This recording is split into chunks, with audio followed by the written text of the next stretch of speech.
Предлог измени и дополнување на актуелниот закон за тутун, вклучително и на членот за слободен увоз на тутун, идната недела ќе поднесат пелагониските пратеници до Републичкото собрание, а со цел да им се помогне на македонските тутунопроизводители кои веќе неколку години се жалаат на катастрофално ниската откупна цена.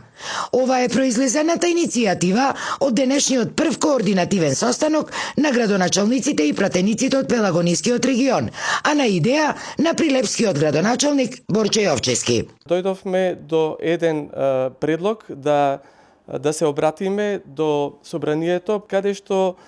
би се работело на промена на законот за тутун и производи од тутун, со тоа што би се забранило увоз на надворешен тутун до оној момент додека не се откупи последниот килограм на домашниот тутун. Со тоа би ги заштитиле тутунопроизводителите кои што нивниот живот и екзистенција зависи од тој тутун. Со овој закон, кој е изменет во 2019 година од страна на владата на СДСМ и ДУИ, во овие неколку години има големи проблеми во откупот на тутун.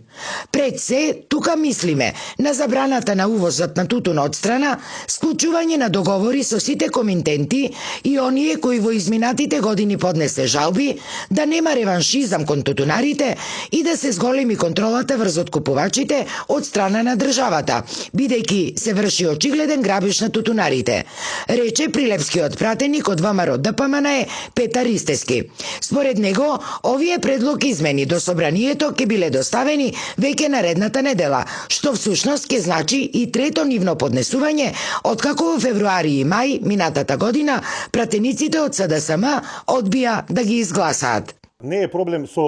увозот на тутун што легално би се увезел, но имаме информации и во минатата година и сега дека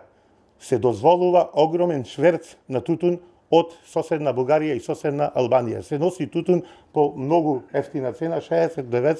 до 90 денари и плюс за тој тутун се предава како домашен тутун и се земаат субвенции. На денешната прва координативна средба на пелагониските градоначалници и пратеници и покрај уредната покана не присуствуваа градоначалниците на Кривогаштани и Крушево, кои пак се од редовите на Социјалдемократскиот сојуз на Македонија.